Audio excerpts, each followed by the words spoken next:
What is going on, everyone? Thanks for checking into our latest TDR Cannabis in 5 presented by Dutchie. As usual, I'm your host, Shad Dales, and today we're going to look at one of the most important questions right now facing the industry. And I don't want people getting all paranoid and jumping to conclusions. But the question I want to ask, what happens if cannabis legalization or even rescheduling ultimately fails? So here we are 9 months into the Trump presidency, and the cannabis world is still waiting. As we know, the Biden administration laid some of the groundwork for progress when it recommended rescheduling cannabis from Schedule 1 to Schedule 3. It was a move that would have marked the biggest shift in U.S. drug policy in 50 years. That's just the reality. So that recommendation, as we know, it's still in motion. And make no mistake, the momentum right now is indeed real. Many people close to the Trump administration believe rescheduling will happen. They say it's not a question of if, but when. But that there lies the problem. When people hear when, they start waiting. And when they've been waiting for a decade through endless promises, proposals, and delays, they start to doubt the process all over again. We've seen this time and time again. So what indeed happens if this time it doesn't go through? What happens if the politics, the pressure, or the bureaucracy actually derails it? So let's break down what's at stake for the economy, for the industry, and really for millions of Americans who are counting on reform here at our latest TDR Cannabis in 5 presented by Dutchie. All right, let's start with where we are today. Rescheduling is, we know, the logical next step. It would recognize that cannabis has accepted medical use, remove it from the same category as heroin,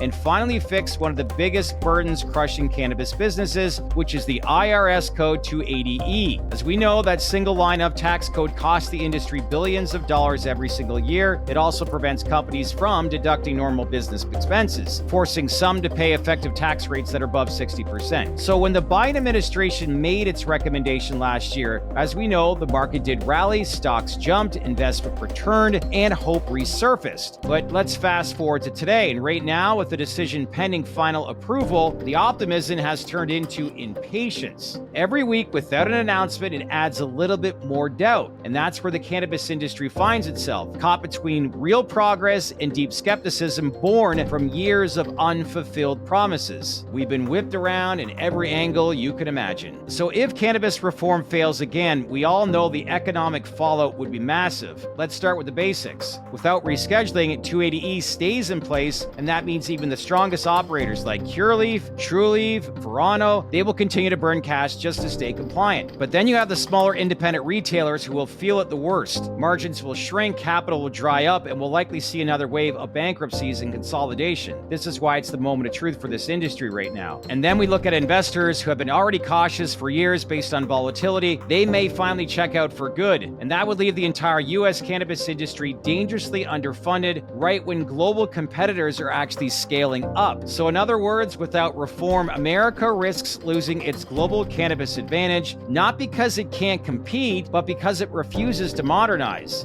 This is why these outdated laws need to get thrown out. So before we get into what this means politically, just a quick word from our friends over at Morgan & Morgan. Hey everyone, there's a reason smart investors celebrate when their portfolio jumps 40% in a year, just like there's a reason Morgan & Morgan is America's largest injury law firm. Think about it. When you're investing, you want the right team in your corner. The same is true if you're injured in dealing with an insurance company. And that is where Morgan & Morgan comes into the equation. Why? Well, they've got more than 1,000 attorneys in over 100 offices nationwide, and they've been fighting for people for over 35 years. And their track record is hard to ignore. Let me explain a little bit further. Case in point, in Florida, a client was offered $350,000, but walked away with $12 million.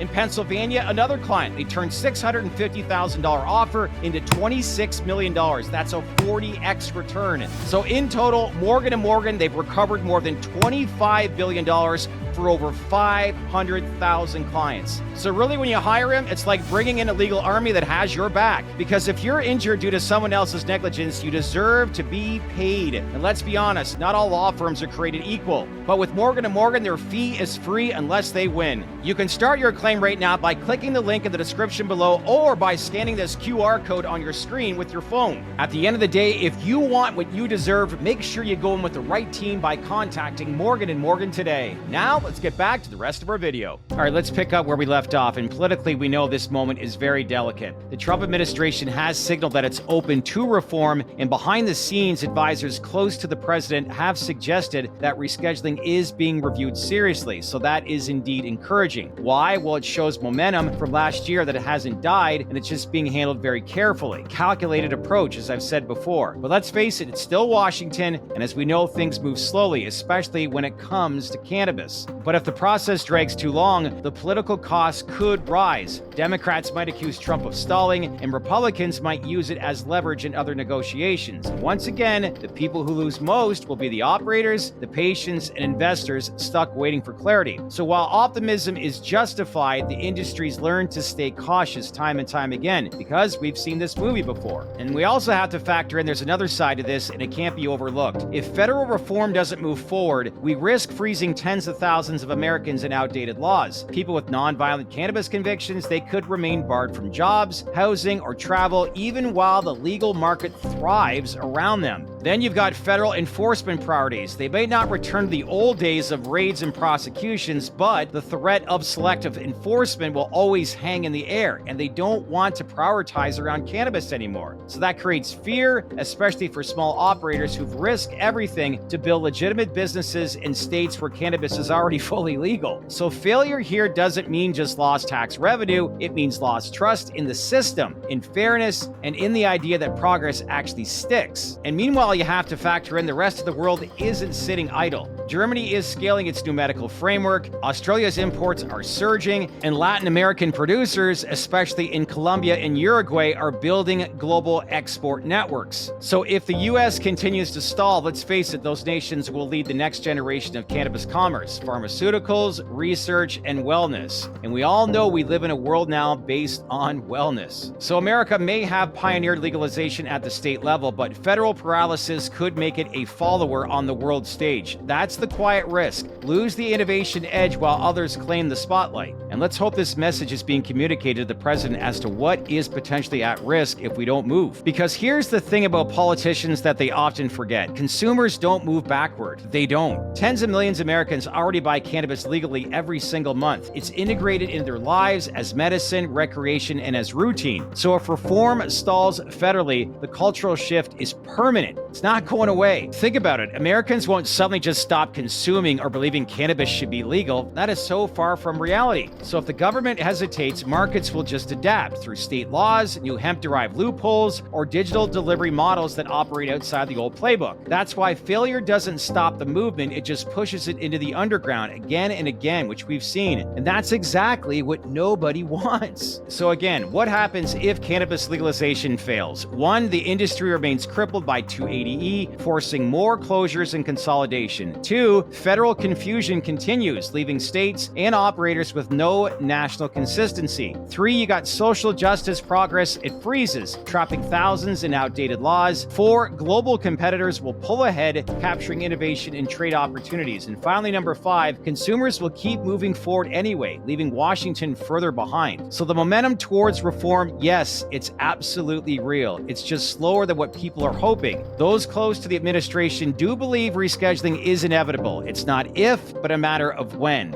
But as this industry knows too well, the longer when it drags on, the more people start to doubt it. We've seen this for the last 10 years. Still, the big picture, it remains clear. The political winds, the economic logic, and public opinion all point in one direction. What is it?